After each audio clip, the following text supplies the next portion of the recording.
কারণটা হচ্ছে আমাদের চিফ সেক্রেটারির কাছে একটা চিঠি এসছে। তো তোমরা সবাই শুনলে পশ্চিমবঙ্গের চিফ সেক্রেটারির কাছে একটা চিঠি এসছে।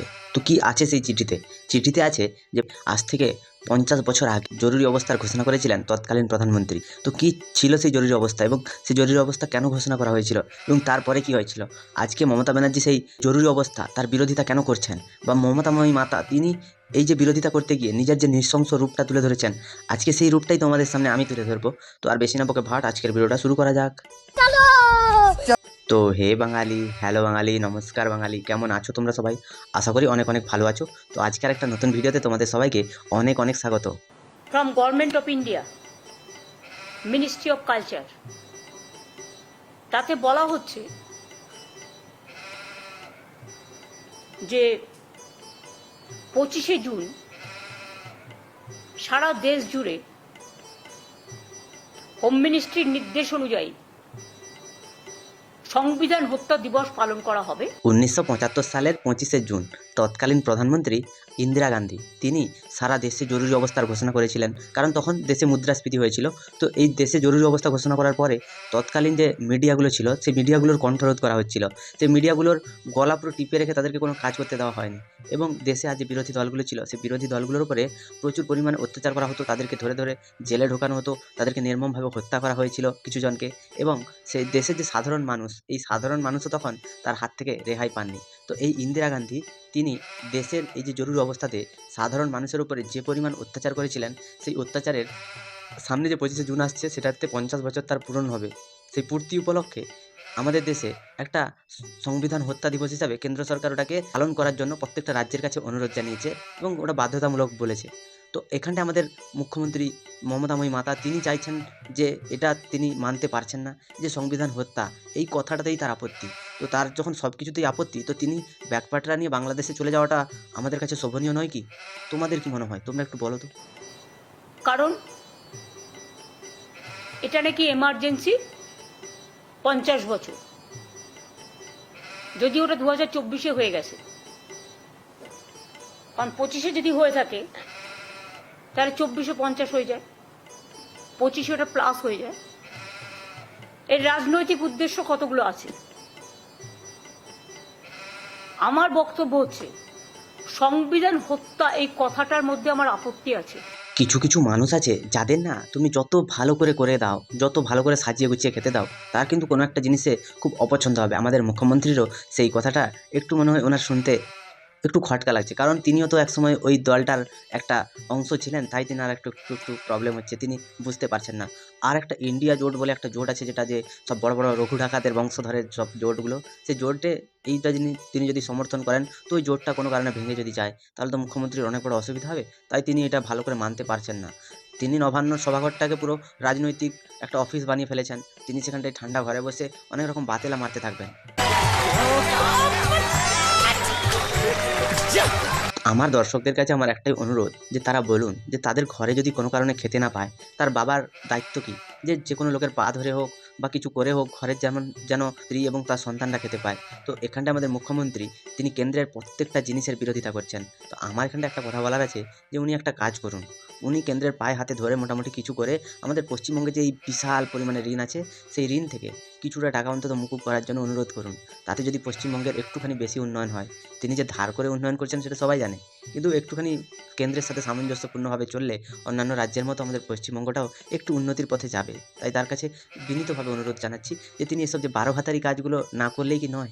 এটা কোনো কথা? সংবিধান হত্যা দিবস কথাটা বলা আমার আপত্তি আছে। এই চিঠিটা সিএস এর কাছে এসছে এবং সেই জন্য চিঠিতে লেখা আছে 25শে জুন সব জায়গায় পালন করতে হবে। এবং কি পালন করতে হবে? আমরা বলি না, mother of thieves south most, চোর কি মাই জোরসে বলে। চোরের মা যে সবসময় তার গলাটা বড় বা সে যে জোরসে বলে, সেটা আমরা নেতাজি ইন্ডোরে দেখেছি, বিভিন্ন সভায় দেখেছি, বিভিন্ন প্রশাসনিক সভায় দেখেছি। যখন কেউ কোনো একটা তার দলের নেতার বিরুদ্ধে কোনো একটা অভিযোগ করে, তখন মুখ্যমন্ত্রী জোর গলায় বলতে থাকেন যে না ও এটা করেনি, ও তো ঠিক বলছে, তুমি ভুল বলছো, আরে তুমি যদি ভালো হও তোমার সাথে কেন কারোর মিলছে না। এরকম করে মুখ্যমন্ত্রী তাদেরকে ধমকিয়ে চমকিয়ে মোটামুটি বসিয়ে দেন। বলছে সেই সময় fundamental rights were breached, press silenced under strict censorship. Thousands of political leaders, journalists, and civil society members were imprisoned. এটা আমরা সবাই জানি। এমার্জেন্সি, আমিও তখন কংগ্রেস করতাম, বাট আমরা ছাত্র রাজনীতি করতাম, কিন্তু এমার্জেন্সিটা দেশের মানুষ মেনে নেননি। কিন্তু যাই হোক, সেখানে এমার্জেন্সি হত্যা দিবস করতে পারত, সেটা না করে সংবিধান হত্যা দিবস করছে। এটা আমার আপত্তি আছে। I totally condemn this idea. বলছি renewed commitment to democratic values and constitutional morality. What is the morality? They are asking the central government, Bangla আমি বলছি পরে, তুমি একটা কাজ করো, ওটাকে স্ক্যান করো, দিয়ে গুগল থেকে ট্রান্সলেট করে আমাদেরকে বলো, কারণ তোমার যে হিন্দি, তোমার বাংলা, তোমার উর্দু, তোমার সব কিছু আমরা বুঝে গেছি। তুমি যে কত জ্ঞানী, তুমি যে কত রূপে, কত গুণে গুণবতী, সেটা আমরা ভালো করেই জানি। তো তোমাকে আর বেশি বাড়বো আমি না মেরে, তোমাকে একটা কথা বলি। ওই যে শহীদ দিবস তুমি যে ওখানে পালন করো, সরকারের খরচায়, সরকারের জায়গায়, সরকারের প্রত্যেকটা পুলিশকে নিয়ে গিয়ে ওখানে পাহারা দিয়ে, প্রত্যেকটা সরকারি জিনিস ব্যবহার করে তুমি যে ওখানটা এত বড় বড় সভা করো, তো তুমি আমাদেরকে একটা কথা বলো, পশ্চিমবঙ্গের মানুষ সে কোন কারণে পশ্চিমবঙ্গের মানুষের টাকায় তুমি এরকমভাবে শহীদদের জন্য যে সমাবেশ করো, কোন কারণে করো? ওরা কি পশ্চিমবঙ্গের মানুষের জন্য কিছু করেছে? কি বালটা ছেড়েছে? ওগুলো শহীদ সালে চোরটা চিটিংবাজের দল, সব যতগুলো মারা গেছে সবগুলো সালে চিটিংবাজ ছিল, কেউ একটা ভালো লোক ছিল না। পশ্চিমবঙ্গের ছাত্র যুবদের পুরো ভবিষ্যৎ নষ্ট করে দিয়েছে। আজকে সিঙ্গুরে আন্দোলন করতে গিয়েছিলে, সেখানটায় টাটাদেরকে তাড়ালে, তারপরে তুমি কি নিয়ে এসছো? তুমি সবসময় এর বিরুদ্ধে তার বিরুদ্ধে বলতে থাকো, নিজের বিরুদ্ধে বলো না। ছুঁচ বলে চালুনকে তোর পোঁদে কেন ছাঁদা? নিজের পোঁদে যে 1000টা ছিদ্র আছে সে সেটা দেখতে পায় না, খালি ক্যামেরার সামনে এলে তার পোঁদে ছাঁদা, তার পোঁদে ছাঁদা, নিজের যে পোঁদে শুধু ছাঁদাই ছাঁদা, সেটা তার দেখা যায় না। सड़ी के अब तो सच बोल। more power to democracy. India, mother of democracy. Long live democracy. এবং সংবিধান হত্যা দিবস হিসেবে ওরা একটা ফিল্ম দেখাবে। আমার কথা হচ্ছে, আজকে কি ডেমোক্রেসি ভারতবর্ষে আছে?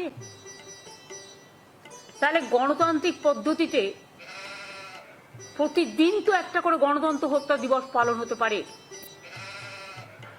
প্রতিদিন তারা গণতন্ত্রকে হত্যা করছে, প্রতিদিন fundamental rights of the people কাটছে।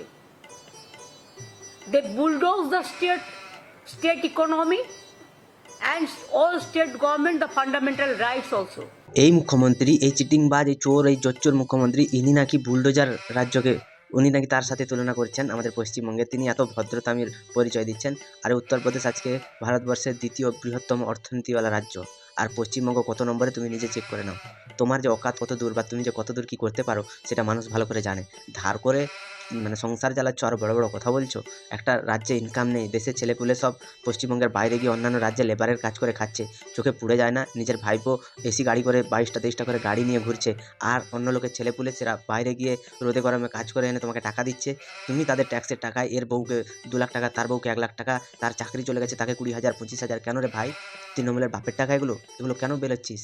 পশ্চিমবঙ্গে যার বউ আর্মিতে কাজ করে, যার বউ প্রাইমারি টিচার, যার হাজব্যান্ড প্রাইমারি টিচার, যার হাজব্যান্ড রেলওয়েতে কাজ করে, সবার বউকে 1000 টাকা দিচ্ছিস কেন? তাদের 1000 টাকা না দিলে কি তোদের গভর্নমেন্টের কি ভোট আসবে না? নাকি তাদের সংসার চলবে না? যত সব মূর্খ, সব অভদ্রের দল।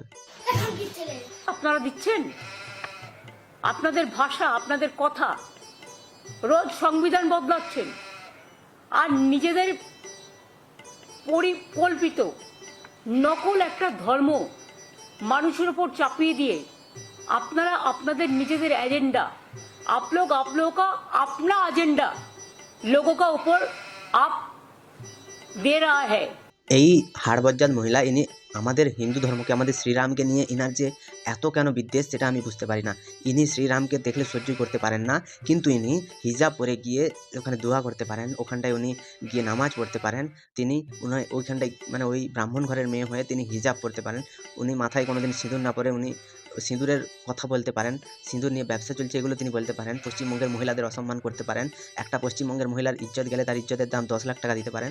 আজকে উনি বলছেন পশ্চিমবঙ্গের ডেমোক্রেসির কথা। এতটুকু যদি লজ্জা শরম থাকতো, এতটুকু যদি মানে মানুষের শরীরে যতটুকু যা থাকলে একটা মানুষ স্বয়ং সম্পূর্ণ হয়, এর শরীরে সেগুলো কোনোটাই নেই। এ শুধুমাত্র হাড় পর্যাত মানে পিত্ত দিয়ে তৈরি এর পুরো শরীর, শুধু তেতো আর তেতো। और हॉट स्टेट में बंगाल के लिए आप झूठा बात कहते हैं, जुमला सरकार गंदा बात कहते हैं। এনার মুখে ডেমোক্রেসি, এনার মুখে কনস্টিটিউশন, এই শব্দগুলো এনার মুখ থেকে অন্তত মানায় না। ইনি বলছেন যে বিজেপির পার্টি অফিস থেকে ঠিক করে যে কালকে কোন নিউজটা বেরোবে, কালকে কোন নিউজটা নিয়ে কথা হবে। তো আমি তোমাকে একটা কথা বলি, আরামবাগ টিভি, প্রিয় বন্ধু মিডিয়া, তারপরে হচ্ছে হঠাৎ যদি উঠলো কথা, এরকম যত নিউজ আমাদের যে চ্যানেলগুলো আছে ইউটিউবে, তাদের বিরুদ্ধে অ্যাকশন নিয়েছিল তোমাদেরই পুলিশ। সেই তোমাদের পুলিশকে তাহলে কে লাগিয়েছিল? তাদের কণ্ঠরোধ করা হচ্ছে না? পশ্চিমবঙ্গে গণতন্ত্র হত্যা করা হচ্ছে না? পশ্চিমবঙ্গে যারা যারা রাস্তায় শান্তিপূর্ণভাবে মিছিল করতে গেছে, সে শিক্ষকরা হোক, চাকরি প্রার্থীরা হোক, তারপরে অভয়ার যারা মিছিল করতে গেছিলো, জুনিয়র ডাক্তাররা, তারা হোক, তাদেরকে প্রত্যেকটা মানুষকে তুমি পুলিশ দিয়ে পিটিয়েছো। এটা সংবিধান মানে হত্যা নয়? তাহলেও তো পশ্চিমবঙ্গের সংবিধান হত্যার দিনগুলো পালন করা উচিত। কেন্দ্র সরকারের বিরোধিতা করতে গিয়ে, হিন্দু ধর্মের বিরোধিতা করতে গিয়ে আপনি নিজেকে এতটা পরিমাণ ছোট লোক বানিয়েছেন যে আপনার মুখের কথা শুনলে এখন পশ্চিমবঙ্গের মানুষের রক্ত গরম হয়। তাই আপনি কম ক্যামেরার সামনে আসুন, আপনি যা করছেন করতে থাকুন। अच्छा चीज मारी तुम्ही। মহারাষ্ট্রে গভর্নমেন্ট ভেঙেছিলেন, you topple the government of Maharashtra. What was the strategy? How you topple the government of Bihar? How you topple the government of Madhya Pradesh? How you topple the government of Jharkhand? 26,000 মানুষের চাকরি খেয়ে, তাদেরকে মিথ্যে স্বপ্ন দেখিয়ে, তাদের থেকে যত রকম যা টাকা ছিল, তাদের বাপ মার অ্যাকাউন্টে সব টাকা নিয়ে তাদেরকে চাকরি দিয়েছিল। তারপরে যখন তাদের চাকরি চলে গেল, তখন এই মুখ্যমন্ত্রী বহুত স্বপ্ন দেখিয়েছিল। তারপরে সেই স্বপ্নতে মুতে দিয়ে মুখ্যমন্ত্রী বলল, তোমাদের তো পরীক্ষা দিতেই হবে। আজকে চাকরি প্রার্থীরা আজকে 5 দিন হলো অনশনে আছেন। এখানটায় ইনি নবান্নের ঠান্ডা ঘরে মাটন, চিকেন এবং হাঁসের মাংস, যেটা মুখ্যমন্ত্রীর খুব প্রিয়, তো সেই মাংস খেয়ে তিনি ক্যামেরার সামনে এসে বলছেন যে কোথাও হয়েছিল। আরে হয়েছিল তো, গণতন্ত্র হত্যা তো হয়েছিল। সেটা যদি আজকে যদি পালন করা হয়, তাহলে তোমার ক্ষতি কী? তোমার কিসে এত প্রবলেম? তোমার বিজেপি যা করে তার সব কিছুতেই প্রবলেম।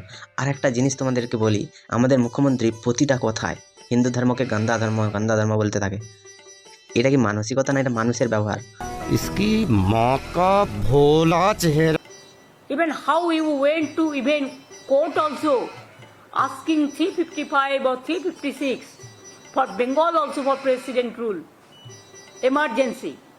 মমতা ব্যানার্জির একটা জিনিসেই প্রবলেম, উত্তরপ্রদেশে কী চলছে, আসামে কী চলছে। উত্তরপ্রদেশে হচ্ছে বুলডোজার দিয়ে মন্দিরও যেমন ভাঙা হচ্ছে, তেমন মসজিদও ভাঙা হচ্ছে। অবৈধভাবে যেগুলো নির্মাণ হয়েছে সেগুলো সব ভাঙা হচ্ছে। পশ্চিমবঙ্গে মন্দির ভাঙা হলেও মসজিদ কিন্তু ভাঙা হয় না। পশ্চিমবঙ্গের স্কুলগুলোতে ছাত্র থাকুক কি না থাকুক, মাস্টার থাকুক কি না থাকুক, কিন্তু মাদ্রাসাগুলোর জন্য ভরপুর মৌলানা মুখ্যমন্ত্রী করে রেখেছে ভর্তি। আর পশ্চিমবঙ্গের সাথে আসাম আর উনি উত্তরপ্রদেশের তুলনা করছেন, তো ওগুলোর অর্থনীতি দেখো আর তোমার অর্থনীতি দেখো। তোমায় একটা কথা বলে দিদি, তুমি যে এইসব যে কথা বলতে আসো না, তুমি প্রপার একটা পুরো রিসার্চ করে তারপরে এসো কথা বলতে, দিলে একদিন বসে কথা হবে। আর পশ্চিমবঙ্গে যে তুমি গণতন্ত্রের কথা বলছো, সেই গণতন্ত্রের কথায় আমি আসি। পশ্চিমবঙ্গের মানুষের এত কোটি টাকা চুরি করে, এত কোটি টাকা ধ্বংস করে, এত কোটি টাকা ফালতু কাজে বিলিয়ে দিয়ে মানুষের মধ্যে তুমি কি প্রমাণ করতে চাইছো? তুমিই গণতন্ত্রের রক্ষাকর্তা, তুমিই বিধাতা, তুমিই ঈশ্বর, তুমিই আল্লাহ, তুমিই সব। আর বাদবাকি যারা যে ধর্ম যেগুলো তারা প্রচার করে, সব কি গান্দা ধর্ম? পুরো দেবো দুটো দানা, তখন বুঝতে পারবেন মারা। আপনারা কি বলছেন? মিডিয়াকে হত্যা করা হয়েছিল। আমি আপনার সাথে ডিসএগ্রি করছি না, কোথাও নিশ্চয়ই বাড়াবাড়ি হয়েছিল, কিন্তু আজকে কি হচ্ছে? এই হচ্ছে পশ্চিমবঙ্গের মুখ্যমন্ত্রী, এই হচ্ছে তার নলেজ। পশ্চিমবঙ্গ হচ্ছে, আমি ধরলাম যেটা কেন্দ্রের রুলিং পার্টি আছে বিজেপি, তার এগেনস্টে এই হচ্ছে তৃণমূল। তো আমাদের ভারতবর্ষে একটা স্টেট আছে তামিলনাড়ু, ওই তামিলনাড়ুতেও বিজেপি বিরোধী সরকার আছে। তো একটা কথা আমি এখানে বলতে চাই, ওই তামিলনাড়ু ভারতবর্ষের ইতিহাসে এত পরিমাণে অর্থনৈতিকভাবে উন্নতি করছে যে একদিন এটা উত্তরপ্রদেশকেও ছাড়িয়ে যাবে। পাকিস্তানের যে পুরো দেশের অর্থনীতি, ওই অর্থনীতিকেও টপকে যাবে তামিলনাড়ুর অর্থনীতি। পশ্চিমবঙ্গের মুখ্যমন্ত্রী তিনি সবসময় মুসলমান মাদ্রাসা এগুলো করলেই তো মাদ্রাসার শিক্ষার্থী আর কেমন হবে? আমাদের মুখ্যমন্ত্রীও মাদ্রাসায় শিক্ষা নিয়েছেন, তো তাই তিনি বাইরের খবরগুলো দেখতে পান না। সে খবরগুলো যেদিনকে দেখতে পাবেন, সেদিনকে তিনি বুঝতে পারবেন যে ভারতবর্ষের আর অন্যান্য রাজ্যগুলো কতটা এগিয়ে গেছে। যতই বিরোধী থাকুক, যাই থাকুক। ওড়িশার কথা বলো, ওড়িশা কদিন আগে কী ছিল আর ওড়িশা কদিনে কী হয়েছে। এই ওড়িশা একসময় খেতে পেত না, আজকে এই ওড়িশা চিকিৎসা ব্যবস্থায় এতটাই উন্নত যে পশ্চিমবঙ্গের 70% মানুষ ওড়িশায় আসছে চিকিৎসা নিতে। তুমি এত সুন্দর করে চিকিৎসা ব্যবস্থাটা সাজিয়েছো, তোমার স্বাস্থ্যসাথী কার্ডে লোকে মুতে দিয়েছে। কত পাতেলা। সকালবেলায় বিজেপির একজন চুনোপুটি নেতা, তিনি ডাইরেকশন দেয় মিডিয়াকে, আজকে এই খবর যাবে, আজকে এই খবর যাবে না, আর যদি কোনো সাংবাদিক বিরোধিতা করে তাকে কোম্পানিকে বলে তাড়িয়ে দেওয়া হয়, তাকে রাখা হয় না, এবং মিডিয়াকে শিখিয়ে দেওয়া হয় কোনটা করতে হবে কোনটা না করতে হবে। বিজেপি করলে সাতপুর মাপ, আর অন্যরা কিছু বললে সেটা বন্ধ ঝাঁপ। তৃণমূল সরকার গণতন্ত্র হত্যার কথা বলছে কার হয়ে? না কংগ্রেসের হয়ে। এই কংগ্রেস যারা কিছুদিন আগে অপারেশন সিন্দুর নিয়ে বিরোধিতা করেছিল। তো আমাকে একটা কথা বলো, রাহুল গান্ধী যে মা, বোন, তার দিদা, যতজন আছেন, ঠাকুমা, যত তাদের যে ফ্যামিলি মেম্বার, একটা মেম্বারের মাথায় সিঁদুর আছে? বা তাদের যদি সিঁদুর পরার চল না থাকে, তাদের গলায় একজনের মঙ্গলসূত্র আছে? ওরা কি পতিব্রতা? ওদের স্বামী আছে? স্বামী যদি থেকে থাকে তারা কেন পড়ে না? তুমি বলবে এটা গণতন্ত্র। যদি এটা গণতন্ত্র হয় তাহলে নিজের গণতন্ত্র রক্ষা করার জন্য অন্যের গণতন্ত্রকে তুমি গালি দিতে পারো না। সেই রকমভাবে তুমি যেরকম নরেন্দ্র মোদীর স্ত্রী তুলে গালি করেছিলে তাকে, তো তোমার মেন্টালিটি আর কংগ্রেসের মেন্টালিটি আদৌ তো সেই ফ্যাক্টরির মাল না। তো গোডাউনে যদি ডিফেক্ট থাকে তাহলে তো দোকানের মালে তো ডিফেক্টই হবে। তো পুরো গোডাউনটাই তো ডিফেক্টওয়ালা। কংগ্রেস সরকার যে কী করেছে আমাদের দেশটাকে, সেটা পশ্চিমবঙ্গের মানুষের যদি জানা না থাকে তাহলে ভালো করে একদিন কমেন্ট করে বুঝিয়ে দেবো কী করেছে। করোনা কালে যখন প্রত্যেকটা দেশ তাদের অর্থনীতি যখন ধুঁকতে ছিল, তখন আমাদের নরেন্দ্র মোদী, আমাদের এই মোদীজির নেতৃত্বে ভারতবর্ষের অর্থনীতি পুরো একটা নেক্সট লেভেলে নিয়ে গেছেন। আজকে বিশ্বের চতুর্থ বৃহত্তম অর্থনীতি হচ্ছে আমাদের ভারত। সেগুলো মুখ্যমন্ত্রীর চোখে পড়ে গেছে। নিজে ধার করে সংসার চালাচ্ছে, তো তাই লোকের উন্নতি এনার সহ্য হচ্ছে না, তাই ওর ঘরে ঝগড়া লাগানোর তাল করছে।